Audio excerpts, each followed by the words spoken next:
We have Dr. Mohan here with me. Of course, you know her from the landing coverage. Hey, Doc, how are you?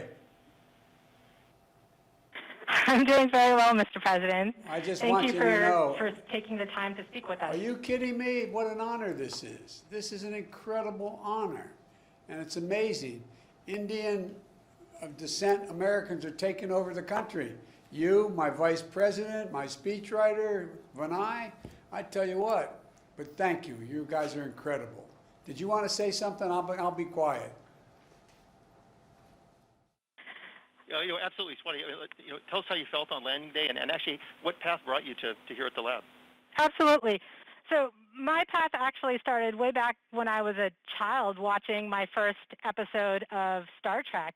In addition to those fantastical scenes of space, what really captured my attention was this really close-knit team who was working together, manipulating this technological marvel with the sole purpose of exploring space and understanding new things and seeking new life. Perseverance is my first mission at JPL, where I've gotten to work from the very beginning of formulation all the way through operations.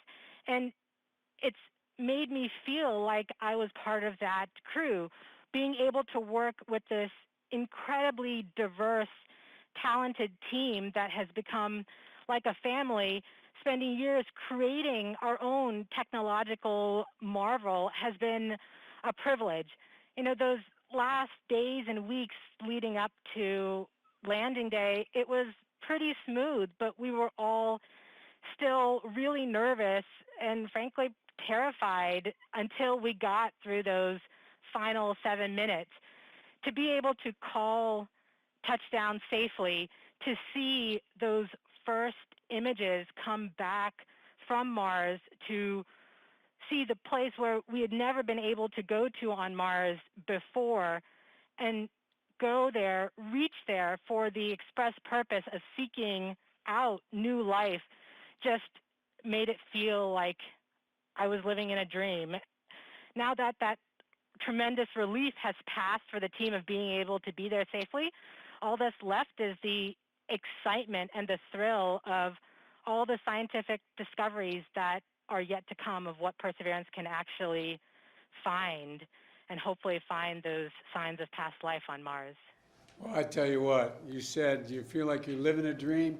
You've created a dream for millions and millions of young kids, young Americans. You talk about STEM.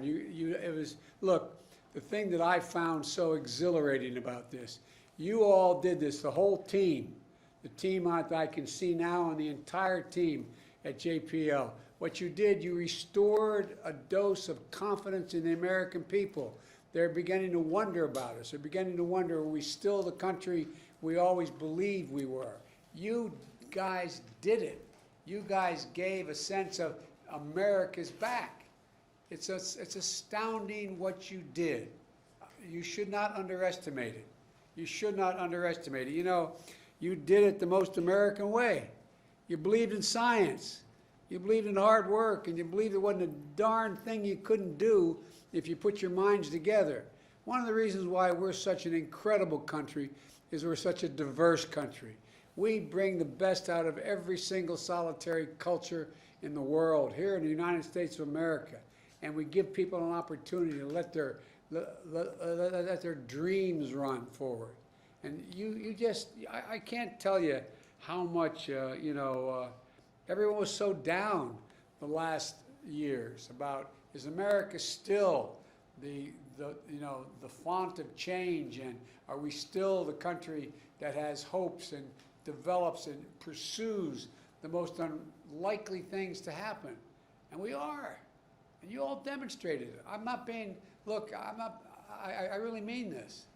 It's so much bigger than landing Perseverance on Mars. It's about the American spirit. And you brought it back. You brought it back in a moment we so desperately needed.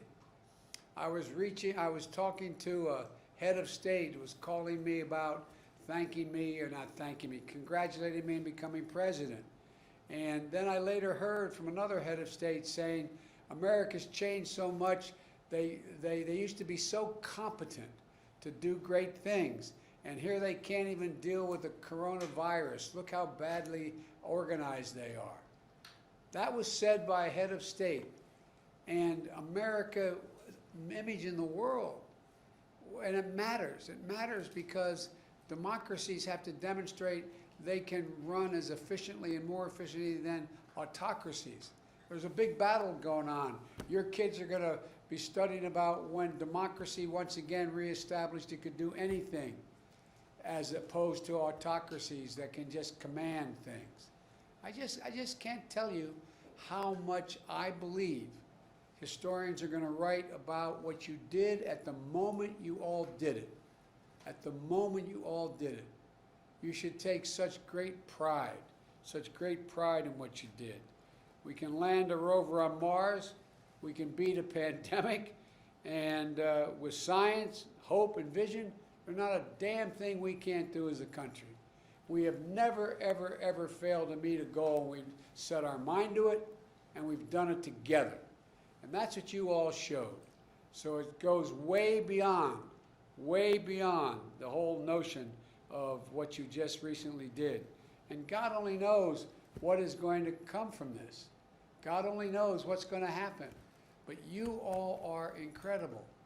All the dreams you've created in other people's minds, other young kids. I tell you what, I just wanted to thank you and tell you, it just seems that, we're on the side of the angels just at the moment when things look like they're really dark in America over our history. Something has come along. Something has come along. And you guys came along and you did this. And so I just want to thank you from the bottom of my heart, tell you how presumptuous of me to say I'm proud of you, but I am so proud of you. And Mike, the teamwork that still exists there, the importance of it, the consequence of what you're doing, and it's only just a start. I had a group of folks in my office not too long ago, House and Senate members, House members, Democrats and Republicans, talking about infrastructure. And I have in the shelf in my Oval Office a moon rock. And they walked over and said, "This is actually a moon rock from the moon?" And I jokingly said, "You ain't seen nothing yet. Wait till you see what comes home from Mars." So anyway, folks, thank you, thank you, thank you, thank you. You're great Americans, and you're demonstrating again, there's not a thing we cannot do when we set our mind to it. Well, God bless you all. Thank you. Thanks, Mike. Thank you very, very much, Mr. And President. by the way, I'm like a poor relative, Mike. When I'm invited, I show up. So be careful. The poor relatives, they show up. We will. They stay longer than they're supposed to. I'm one of those kind of guys. We will be more than happy to have you. To stay as long as you want. I'm looking forward to seeing you all in person. We'll get you an office here. Thank you. Thank you. Appreciate it. Bye-bye. Godspeed. Thank you, sir.